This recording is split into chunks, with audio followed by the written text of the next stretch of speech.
Beautiful. Thanks. Okay, let's get started. Good morning for folks who've joined this webinar. Really appreciate your engagement. My name is Mehul Dalal. I'm the Community Services Administrator, and I appreciate Carlos pulling this together on short notice.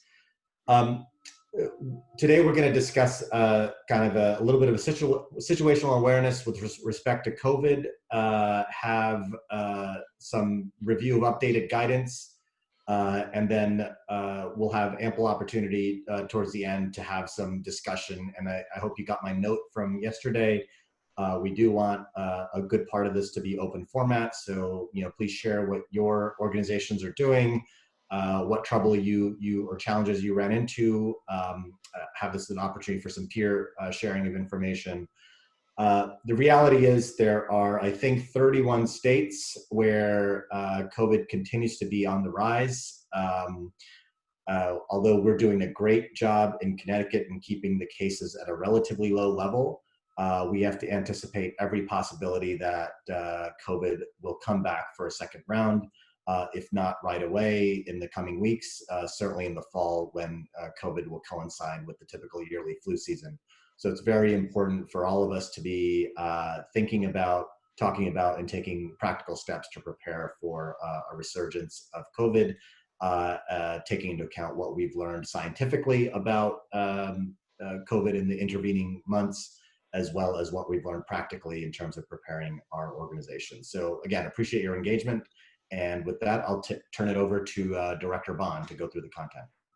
Thank you, Dr. Dalal, and thank you, Carlos, for organizing this webinar. I want to just start off by just acknowledging all of the service providers that are on this call and for your efforts on ensuring that you have implemented safety protocols and modifications to be able to service your clients. I also want to acknowledge my health department staff and my team that helped me with many efforts through our department. So thank you for participating. They're here to provide support and assist with any questions as they arise later for our open discussion. So today, as Dr. Dalal mentioned, really what we're trying to do is talk a little bit about where we are currently with our cases in the city, and then really talk a little bit about the health and safety protocols, again, just reiterating them.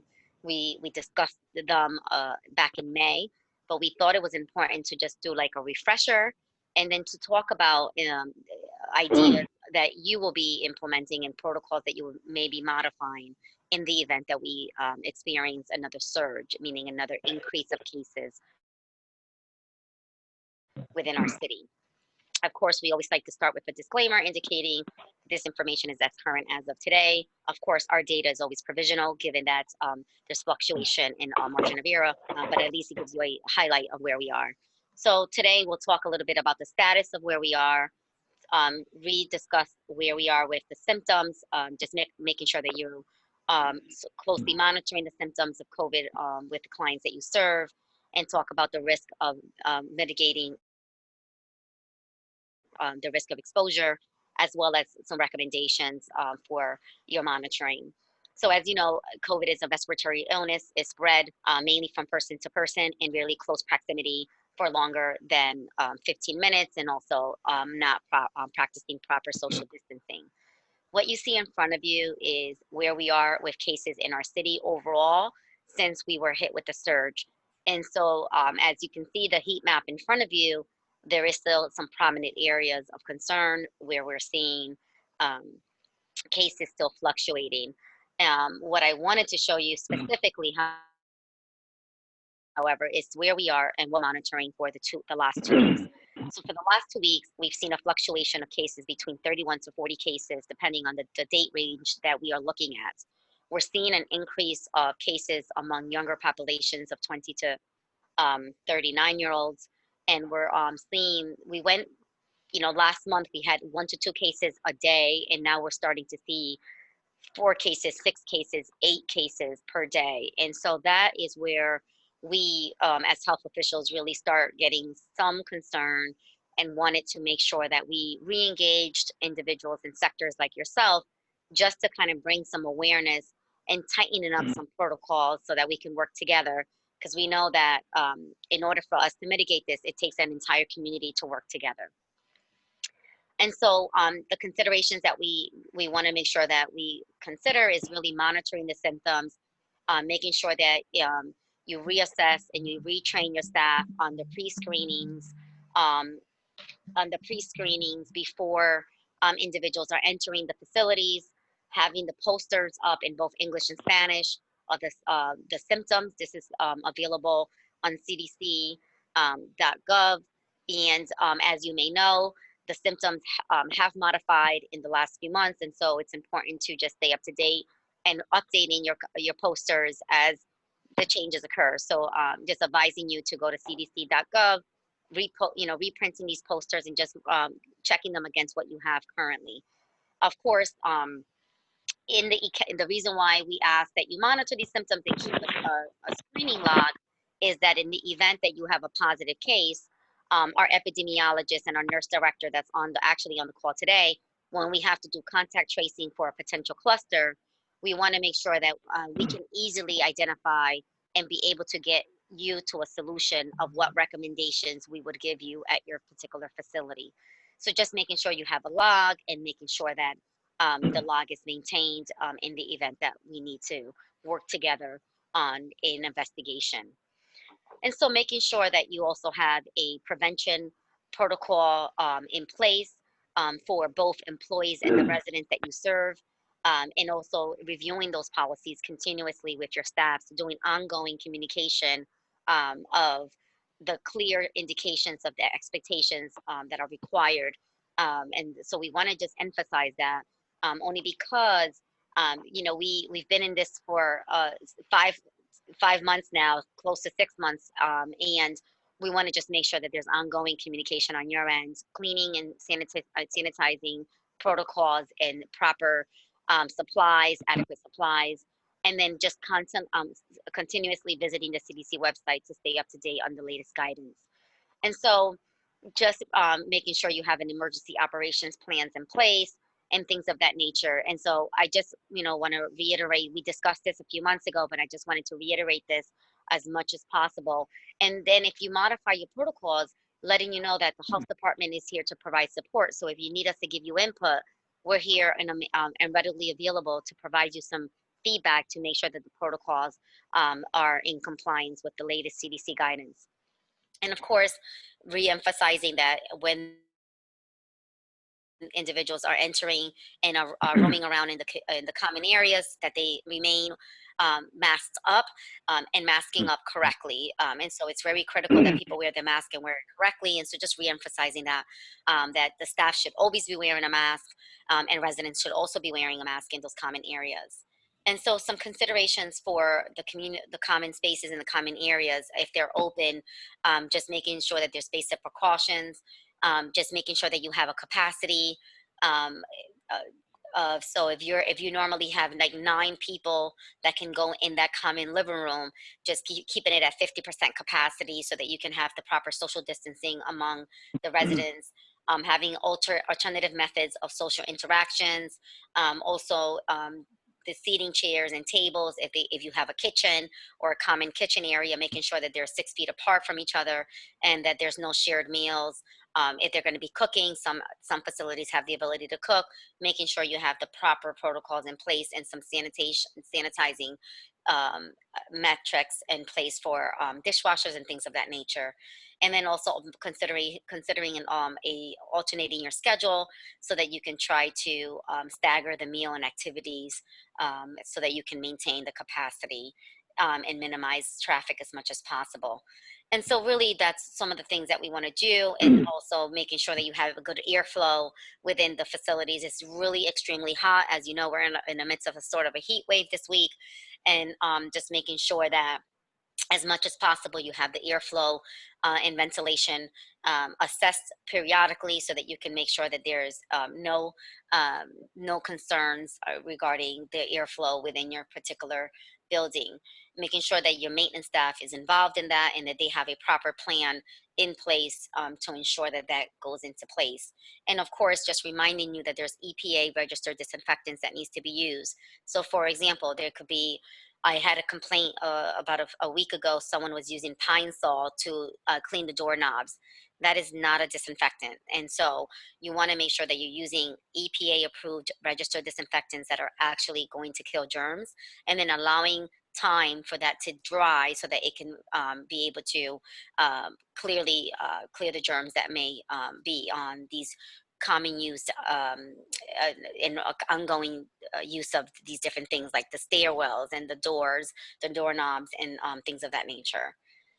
And then also just encouraging resident staff to practice basic precautions. So just making sure that you have to wash hands with soap and water for 20 seconds in the restrooms, both for the residents and the staff, and having hand sanitizers in every point of entry and exit so that people have accessibility to hand sanitizers within the different congregate living.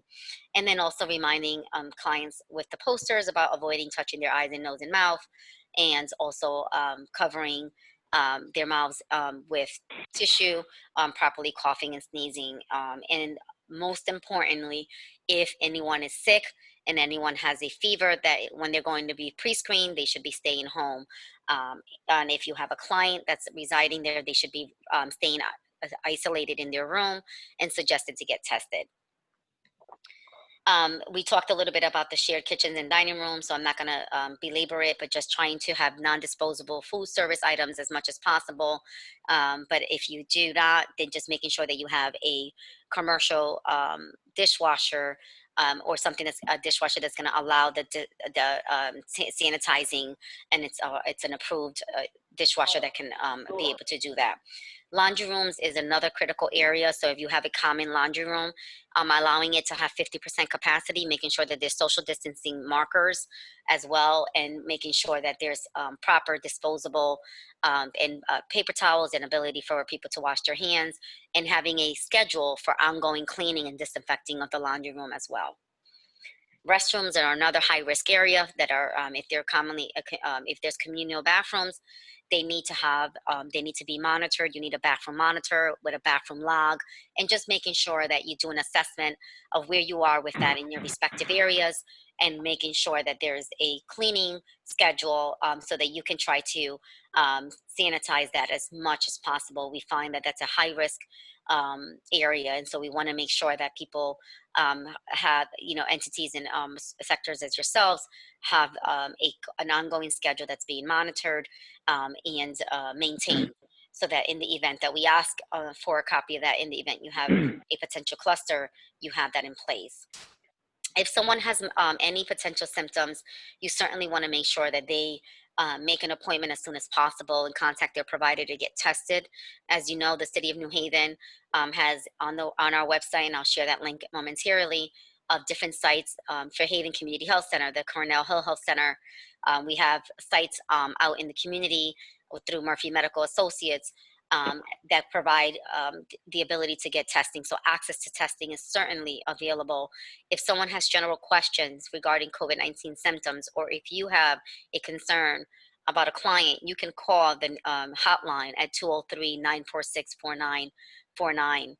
And so what happens if someone does have the symptoms and you do not know quite yet what to do? Just making sure, as a reminder, minimize the face-to-face interaction, make sure the individual is self-isolated in their room, or if there's a communal area, just making sure they have a designated area to go to. Staff that demonstrate any symptoms need to be medically cleared before they return back to work, to ensure that they are able to, that they've either tested negative or have been cleared to return to work if they tested positive. And so just be prepared also in the event that you may have to do some transport, and having the proper precautions in the event that you need to do any transportation, as I know some of you do. You certainly want to call us if you have any questions regarding that process. Again, the hotline is staffed by public health nurses, and so we're here at your service to provide support. the Department of Public Health has developed a guide to testing journey. I can share this after the webinar. And I think this is so critical because sometimes people have concerns or there's misconceptions about how does the testing process work. And so I thought that this was a nice infographic, and we can certainly share this, but it really walks an individual through the process. And so we have them now available in English and Spanish for everyone to download. We will also be posting this on our website so that individuals can have access to this as well. Our City of New Haven COVID-19 webpage is where you can find the list of testing sites in the City of New Haven. And so we can be able to provide access to testing. We are very fortunate in our city that we do not have limitations with testing. So if individuals develop symptoms, they certainly should and have the right to get tested. And I know that accepting new residents into your facilities, we talked about this a few months ago, just making sure, you know, that you have the proper protocols in assessing what those protocols are. And I know that some of you have implementing a pre-screening process, and that includes testing. And I was really happy to see that in place. And so I'm eager to hear some of the things momentarily about what you're doing to sort of accept new clients and some of the metrics that you have put in place since our last call. These are some examples of the posters that I referenced. Again, they're available on cdc.gov. Wash your hands is also available, and these are the links that we have shared previously, but I wanted to share them again. Assisted living guidance, CDC is continuously updating them, so just please visit the CDC website. And then there's also a video, so if you have a TV monitor in any of the common areas, you can certainly download the video and play it right on your TV monitor as an ongoing resource for the residents that you and clients that you serve.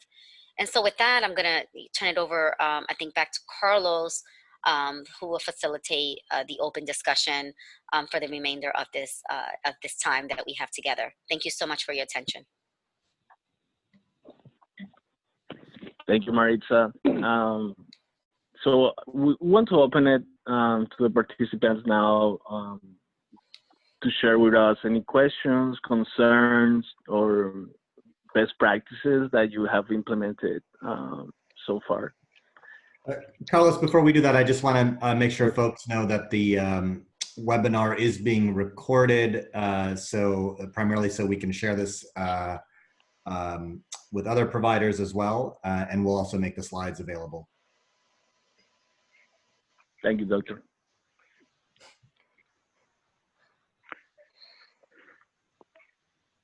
Well, Jerry from Oxford House. Hello, everyone. I'll just share that our weekly house meetings we do via Zoom, and people also have the option to calling in remotely from their phones. And in cases where there are more than 2 or 3 people in the common areas, they've been using Skype and multi-point video, phone-based multi-point video conferencing solutions to communicate with one another.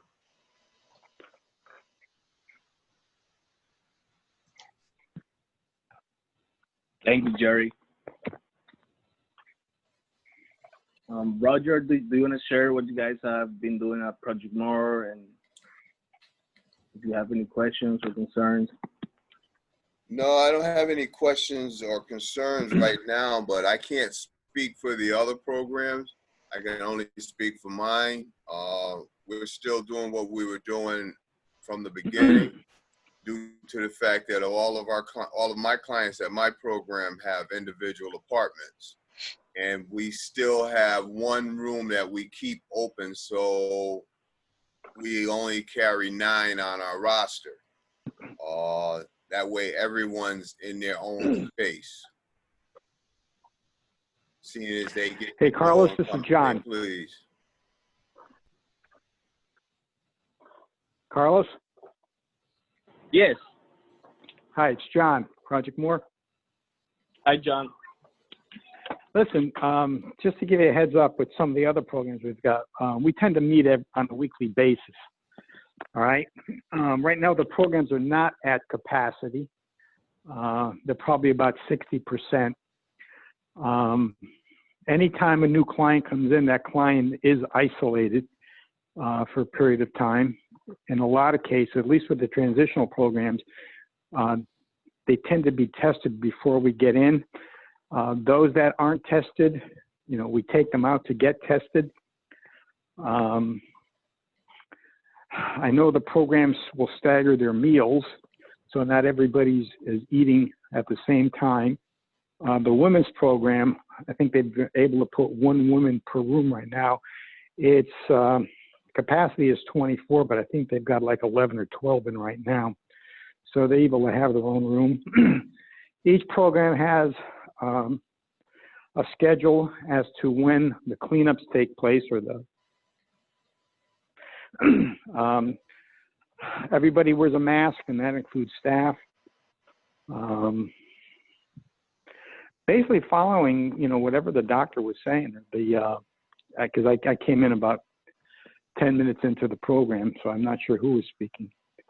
But there is a protocol in place for all the programs. So.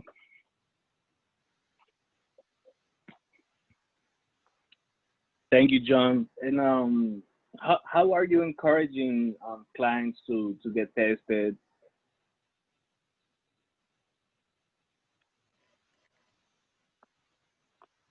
Hello?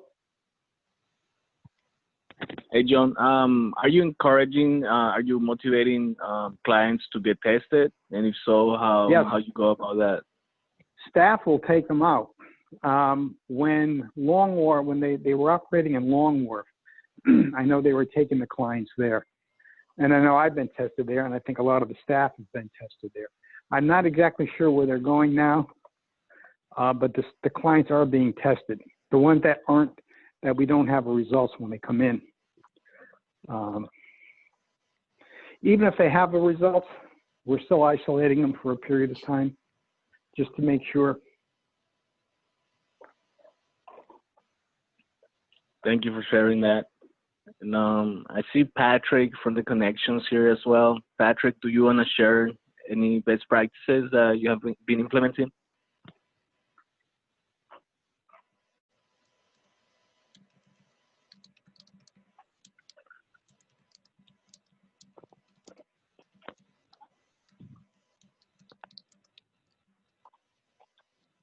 Yes, Patrick is not on at the computer at this time. I see here Gerardo Sorkins. Gerardo, are you with us? Yes, good morning. I'm Gerardo Sorkin. I'm the owner of St. Nicholas Residences.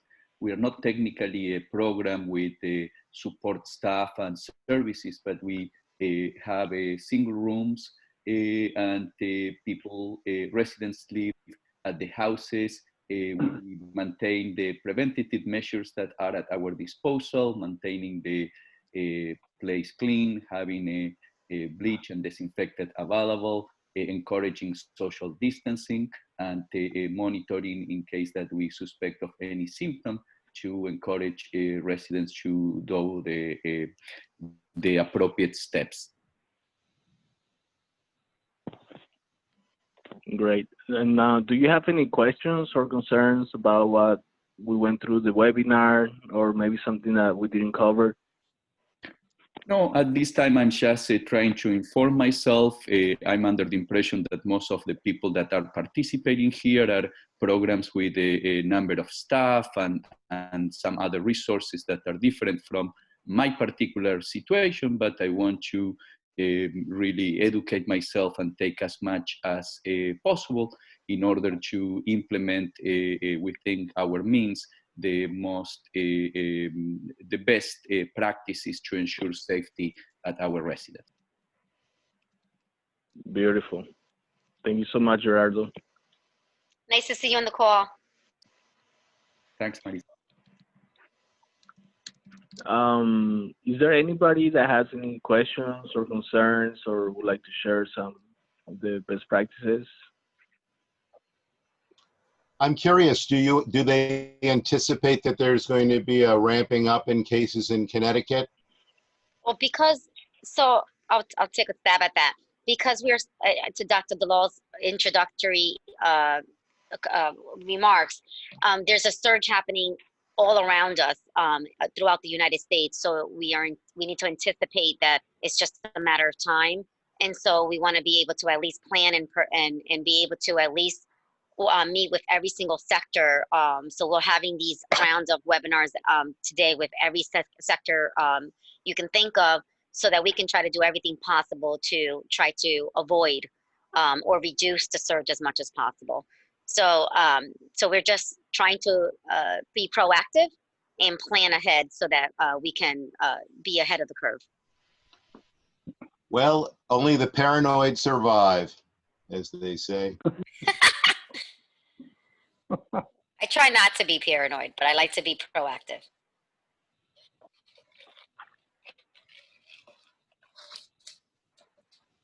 Beautiful. If there are no more questions or concerns, I think we can close this, unless Maritza, do you have any last remarks? No, just I want to thank everyone again for being on the call and just sharing. Again, we're here to provide support to you. If you have any concerns, you know, my team is also on the call, so I didn't know if anyone else on the team had anything to add. Jen, Brian, Brooke. I mean, this is Brian. The one thing I just want to emphasize is that screening is going to be a really important mitigation tactic to get COVID out of the facility and just prevent it from getting in. So just ensure that, you know, your staff and everybody's trained to do the screening and stays on top of it as much as they can.